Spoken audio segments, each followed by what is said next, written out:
This story is titled, Sister Convinced Our Entire Family to Skip My Wedding During Her Divorce by Lying that I was the reason she had a divorce. Years later, she wants me to share my baby with her because she is infertile. Hey Reddit, I don't really post here often, but after reading a bunch of other stories about family drama, I felt like I needed to get this off my chest. For context, I'm 27 female, and I've been married for 3 years now. My relationship with my older sister, let's call her Lisa, 30 female, has always been rocky, but things hit a whole new level of toxic when she decided to sabotage my wedding. To set the scene a bit, Lisa was going through a divorce at the time. Her marriage was falling apart because her husband didn't want kids, and Lisa had always dreamed of being a mom. Now, I'm not here to debate whether or not that's a deal breaker, because, yeah, it totally is. But Lisa knew about his feelings before they got married. He was very clear about wanting a child-free life, but she married him anyway, thinking she could change his mind. So, their marriage was on its last legs right around the time I was planning my wedding. My fiancé, now husband, and I had been together for 4 years, and we were excited to finally tie the knot. We had spent months saving up and planning every detail. We were ready for it. But Lisa decided my wedding was somehow a personal attack on her. At first, it was small comments, like how I was being insensitive for planning a wedding while she was dealing with her divorce. I brushed it off because, honestly, Lisa has always been a bit of a drama queen. Growing up, she was the golden child. She could do no wrong in my parents' eyes, while I was usually the one in trouble for not doing things her way. If she was upset, everything stopped until she felt better. So, her being upset about my wedding wasn't surprising, but I figured she'd get over it. Then my parents got involved. They called me up and asked me to postpone the wedding. Let me say that again. They wanted me to postpone my wedding because Lisa was getting divorced. I thought they were joking at first.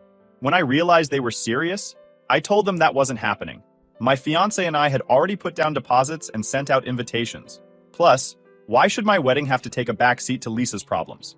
Her divorce wasn't my fault, and I wasn't going to put my life on hold for her. Well, my parents didn't take that well. They told me I was being selfish and that family should come first. I argued that Lisa's divorce had nothing to do with my wedding, and that she could either be happy for me or not come. That's when they dropped the bombshell. If I didn't postpone the wedding, they wouldn't attend. They were willing to skip their own daughter's wedding to protect Lisa's feelings. I was heartbroken. I'd always known they favored Lisa, but this felt like a betrayal on another level. I told them they were free to make their own decisions, but that I wasn't changing my plans. I figured that would be the end of it. If they didn't want to come, fine. At least I'd have my fiancé, my friends, and his family to support me. But Lisa wasn't done yet. She started spreading lies to the rest of the family.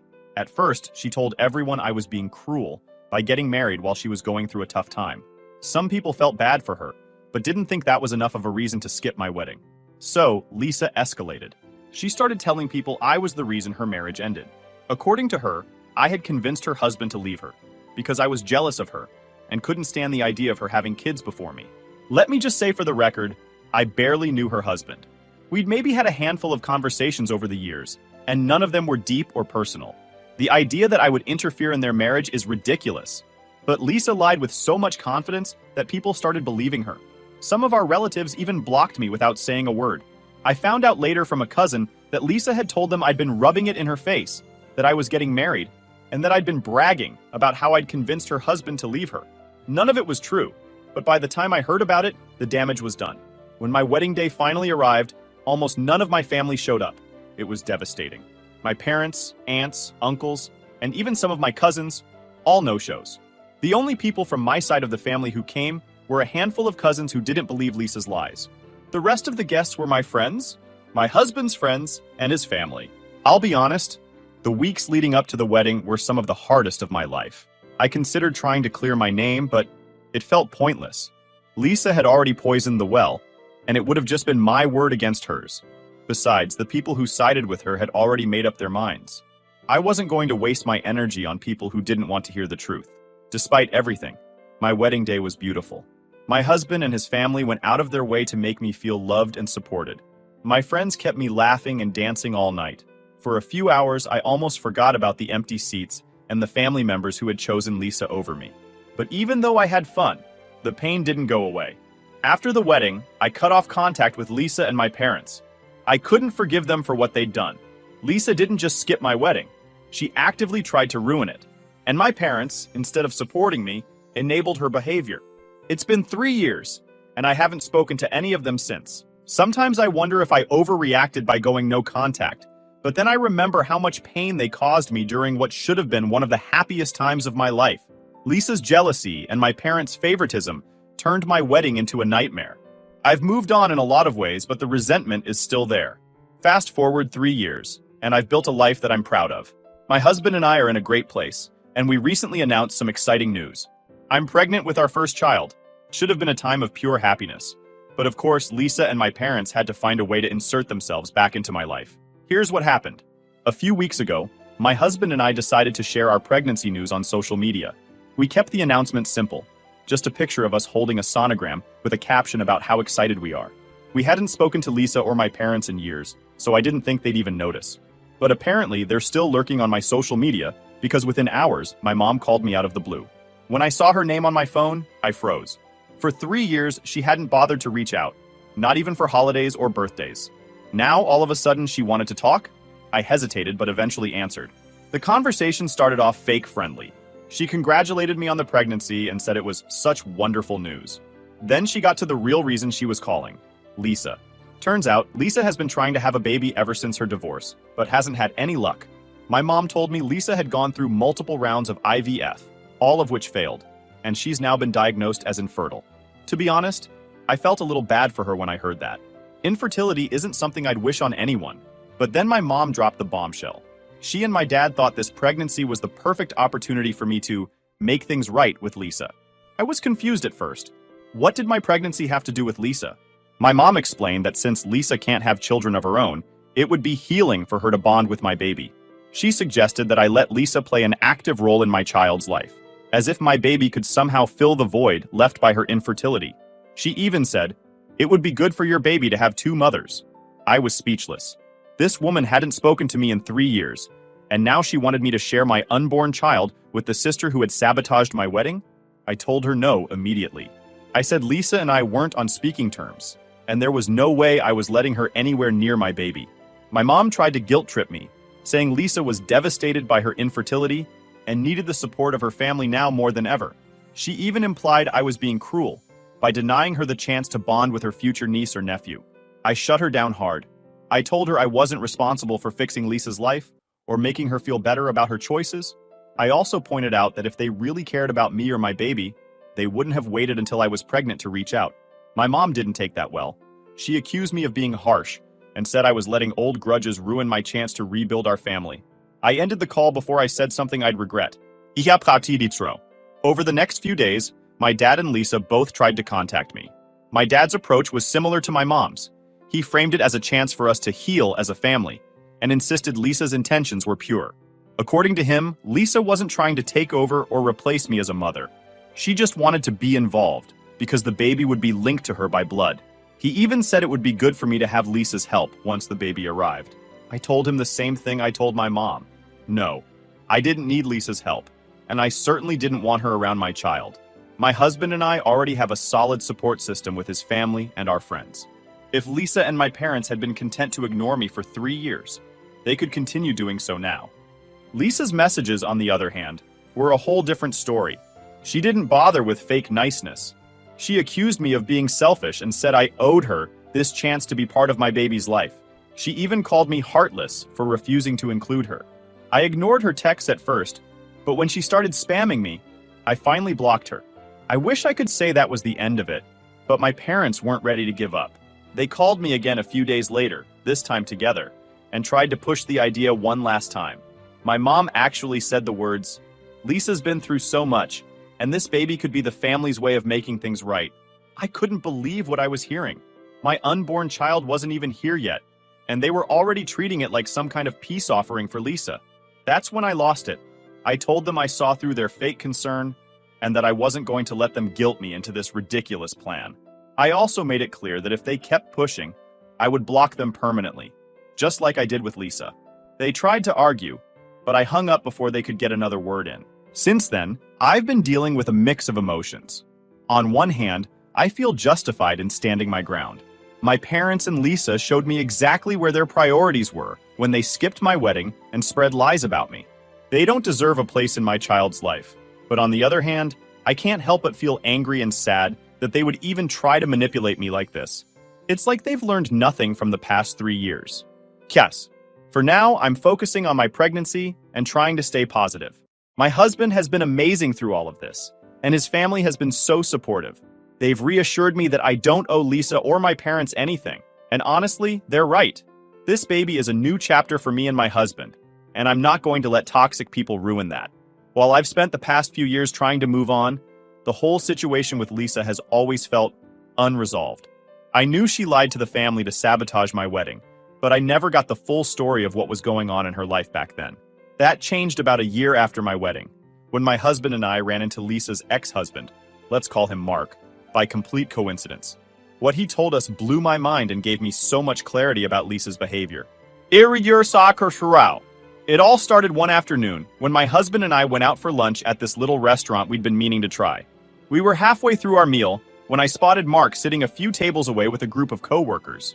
At first, I wasn't sure if he'd recognize us, but he ended up walking over to say hello. The conversation started casually. He congratulated us on our wedding and apologized for not attending. I told him I understood, considering the timing of his divorce from Lisa. That's when things took an unexpected turn. My husband made an offhand comment about how it was ironic that Mark hadn't come to the wedding, considering Lisa didn't even show up herself. Mark looked genuinely confused and asked, "What do you mean she didn't go? She told me she was busy helping you plan everything." I nearly choked on my drink. Lisa had been using my wedding as an excuse to delay their divorce proceedings. According to Mark, she repeatedly pushed back their mediation sessions, claiming she was too busy with wedding prep. Meanwhile, she was actively spreading lies about me to the rest of the family. Mark admitted he thought it was strange that Lisa seemed so invested in my wedding, especially since she and I had never been close. But he assumed she was just trying to keep up appearances during the divorce. That's when my husband and I told Mark the truth. Lisa hadn't been helping with my wedding at all. In fact, she'd gone out of her way to sabotage it.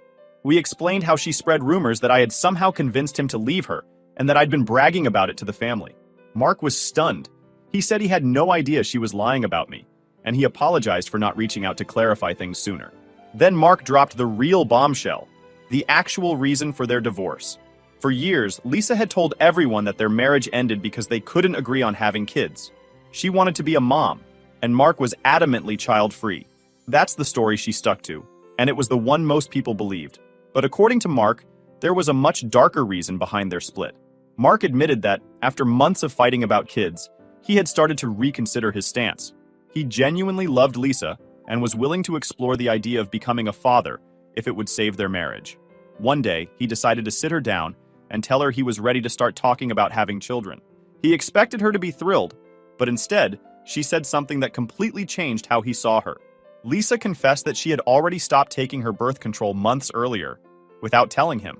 She admitted she'd been hoping to get pregnant accidentally, so that he would have no choice but to go along with it. She even laughed about it, like it was some kind of clever plan. Mark was horrified. He said he felt completely betrayed, not just because she lied to him, but because she took away his ability to make an informed choice about such a major life decision. That was the final straw for him. He realized he couldn't trust her anymore, and he filed for divorce shortly after. Hearing this left me absolutely floored. I'd always known Lisa was manipulative, but this was a whole new level. I couldn't believe she'd tried to baby trap her own husband, and I couldn't believe she'd lied to everyone about the reason for their divorce. Suddenly, her behavior during my wedding made so much more sense. She was lashing out at me because she couldn't face the consequences of her own actions. Mark told us that after he filed for divorce, Lisa became increasingly erratic. She'd alternate between begging him to come back and blaming him for ruining her life. At one point, she even tried to convince their mutual friends that Mark was the one who lied about wanting kids, even though he'd been upfront about his feelings from the start. Most of their friends saw through her lies, but it didn't stop her from trying. After our conversation with Mark, I felt a mix of emotions. On one hand, I was relieved to finally understand what had been going on behind the scenes. It explained so much about Lisa's actions and gave me validation that I wasn't crazy for cutting her off. But on the other hand, it made me even angrier. Lisa's lies didn't just ruin her marriage. They also destroyed my relationship with most of our family. And for what? To deflect blame from herself? I thought about confronting Lisa, or even sharing what I'd learned with the rest of the family. But in the end, I decided it wasn't worth it. At that point, I was already no contact with Lisa and my parents, and I didn't want to re-engage with the drama. I figured the truth would come out eventually, and honestly, I didn't feel like it was my responsibility to expose her. Looking back, that conversation with Mark was a turning point for me. It helped me let go of some of the guilt I'd been carrying about the way things ended with my family. For a long time, I wondered if I should have done more to defend myself, or if I'd overreacted by cutting them off. But after learning the full extent of Lisa's lies, I realized I did what I had to do to protect myself. Lisa's actions weren't just a mistake or a moment of poor judgment. They were calculated, deliberate choices to hurt the people around her for her own benefit. I've spent too much of my life being collateral damage in Lisa's schemes, and I refuse to let her drag me down anymore. Then came the final straw, started a couple of weeks after I blocked Lisa and my parents following their two mothers proposal for my baby. I figured that would be the end of it. They couldn't contact me directly anymore, so what else could they do? Turns out, a lot. Lisa decided to take her grievances public. The first post was vague, but obviously aimed at me. She wrote something like, "It's sad when family lets you down, especially when you've always tried to support them. Some people just don't understand loyalty or forgiveness." I didn't respond, but it annoyed me because I knew she was painting herself as the victim again. The comments were filled with people saying things like, "You're so strong," and "Whoever hurt you doesn't deserve you." Classic sympathy fishing. At first I thought, whatever, let her vent. I'm not engaging. But then the post started getting more specific. Lisa began dropping not-so-subtle hints about my pregnancy, saying things like, "It's hard to be happy for someone who's always tried to ruin your life." In another post, she wrote, "Some people are so selfish that they won't even consider sharing their blessings with others who need them more." It was obvious she was trying to frame me as the bad guy for not letting her be part of my baby's life. Extras. The final straw came when my mom started chiming in. She made her own post about how some people in this family have always been jealous and manipulative, and how they turned their backs on us when we needed them most. She even wrote, "It's heartbreaking to see your own child reject her sister's pain." I don't think she realized how ironic it was to accuse me of rejecting Lisa's pain after she and Lisa had ignored mine for years. These posts weren't just annoying, they were damaging. Extended family members who hadn't spoken to me in years started calling to check in and ask what was going on. Some of them were outright accusatory, saying things like, "Why can't you just make peace with Lisa? And family is everything. You need to let this go." It felt like they'd all decided I was the villain without even asking for my side of the story. After a few weeks of this nonsense, I decided I wasn't going to sit back and let Lisa control the narrative anymore. I hadn't said a word about her lies in years because I wanted to keep the peace, but clearly that strategy wasn't working. If Lisa wanted to air our dirty laundry on social media, then fine.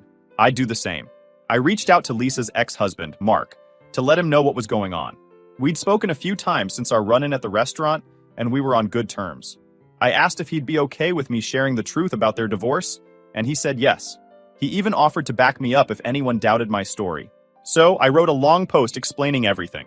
I detailed how Lisa had sabotaged my wedding by spreading lies about me, how my parents enabled her behavior, and how they'd tried to guilt me into sharing my baby with her. Then I dropped the bombshell about her divorce. The fact that she'd secretly stopped taking birth control to try and baby trap Mark, and that her manipulative behavior was the real reason their marriage ended. The reaction was explosive. Within hours, my phone was blowing up with messages from family members. Some were supportive, saying they'd had no idea Lisa was capable of such things. Others were furious, accusing me of airing private family matters and kicking Lisa while she's down. Lisa and my parents were uncharacteristically silent at first, which told me they didn't know how to spin this. But of course, they didn't stay quiet for long. A few days later, Lisa made a post claiming I'd fabricated the entire story out of jealousy. She said I'd always been bitter about how close she was to our parents, and accused me of trying to turn the family against her. My mom and dad backed her up with comments about how they just wanted to rebuild the family, and how they never expected such cruelty from me. At this point, I wasn't even angry. I was exhausted. I'd laid out the truth, and anyone who still chose to believe Lisa was free to do so. I wasn't going to waste my energy arguing with people who had already made up their minds. I left the post up for about a week and then took it down. Not because I regretted what I said, but because I didn't want my social media filled with negativity. Since then, things have calmed down a bit. Most of the family who sided with Lisa has gone quiet, and a few have even reached out to apologize for believing her lies in the past. Lisa and my parents, on the other hand, are still playing the victim. They've made a few more posts about how families should stick together no matter what, and how they just want peace. But I haven't responded. The way I see it, I've done everything I can to defend myself. If people still want to believe Lisa's version of events, that's their problem, not mine. I've got a baby on the way, and I'm not going to let toxic people take up any more space in my life. That's where things stand for now. If you've ever had to deal with a family member airing your drama on social media, I'd love to hear how you handled it. Thanks for reading. Hey everyone. The channel's been slowing down a bit, and I spend so much time finding these stories for you. If you enjoy the content, please hit that subscribe button. It means the world and helps keep this journey going strong. Let's grow together. Now let's move to the final update. Final update. Hey Reddit! I wasn't planning on posting again, but the universe and my family had other plans. I thought I had closed this chapter, but apparently Lisa, 30F, and my parents weren't ready to let go. If you've been following my posts, you already know the backstory. If not, here's the short version. My sister Lisa ruined my wedding. My parents enabled her, and then they all tried to guilt me into letting Lisa play second mother to my unborn baby. I've been no contact with them for a while now, but recently they've taken their entitlement to a whole new level. This update might be the wildest yet, so buckle up. XT Ducks. A few weeks ago, I started noticing weird activity on my social media. My pregnancy posts, simple updates like baby bump photos or nursery prep, were getting strange comments. At first, it was just vague stuff like, "It's sad when people forget the meaning of family," or "Some babies are blessings for more than one person." I thought it was just random trolls, but then I realized the accounts were suspiciously new, with no profile pictures or personal posts. My gut told me it was Lisa, or my parents behind them. I brushed it off because, honestly, I'm used to their antics at this point. But then, it escalated. One account left a comment saying, "You should be careful. Some people don't deserve to raise children." That one shook me. I deleted the comment and blocked the account, but I couldn't shake the feeling that they were watching me. Things took a darker turn when I got a call from my landlord. Apparently, someone had called pretending to be me, asking if I was planning to move out soon. They claimed they were my sister and wanted to help with the process. Thankfully, my landlord didn't believe them and called me to confirm. I was furious. This was a blatant invasion of my privacy, and I had no doubt Lisa was behind it. I contacted my parents to confront them, against my better judgment, and they didn't even bother denying it. My mom said something like, "Lisa was just trying to help because she knows you'll need more space with the baby coming." I lost it. I told them it wasn't Lisa's place to meddle in my housing situation and that she had no right to contact my landlord. My dad tried to calm me down by saying, "She's just excited about the baby. Can't you let her be part of this?" That's when I hung up. I wasn't going to waste my breath arguing with people who clearly didn't see how insane this was. The final straw came last week when I discovered that Lisa and my parents had been contacting my husband's family behind my back. My mother-in-law called me, completely confused, because Lisa had sent her a long message on Facebook. In the message, Lisa painted herself as a victim, claiming I had cut her out of my life for no reason, and that she was heartbroken about being excluded from her niece or nephew's life. She even suggested that my in-laws should mediate between us because this baby deserves to have a complete family. My mother-in-law, bless her, shut that down immediately. She told Lisa that we were happy with the family we had and didn't need anyone meddling. But what really upset me was that Lisa had even reached out in the first place. It felt like a boundary violation on a whole new level. She wasn't just bothering me, she was dragging my husband's family into her mess. After that, I decided enough was enough. I filed a police report about the landlord incident and the harassing comments on social media. I also sent Lisa and my parents a cease and desist letter through a lawyer, making it clear that if they continued to harass me or my family, I wouldn't hesitate to take legal action. Of course, they didn't take it well. My mom called me sobbing, saying, "How could you do this to your own family?" Lisa sent me a long email accusing me of being cruel and vindictive. She even said, "You're depriving me of the chance to experience motherhood through your child." That sentence made my skin crawl. I don't know how she doesn't see how unhinged she sounds. My dad tried to guilt me, saying, "This is tearing the family apart. You've made your point, but can't we just move on?" I told him I wasn't the one tearing the family apart. They were. I've given them so many chances to respect my boundaries, and they've trampled over every single one. At this point, I don't even feel sad about cutting them off anymore. I feel relieved. Now, I've gone completely no contact. I've changed my phone number, made all my social media private, and let my landlord and employer know about the situation in case they try anything else. My husband and I are also looking into installing security cameras around our home. I hate that it's come to this, but I'm not taking any chances when it comes to my baby's safety. Despite everything, I'm feeling a strange sense of peace. For the first time in years, I've taken back control of my life. My husband and I are focusing on the future and preparing for the arrival of our little one. His family has been amazing through all of this, and I'm so grateful to have their support. This baby is going to be surrounded by so much love, and that's all that matters. Thank you to everyone who's followed my story and offered advice. Your comments have been a lifeline during some of the toughest moments, and I can't thank you enough. This is, hopefully, my final update because I'm ready to close this chapter for good. Wish me luck, Reddit, and I'll wish the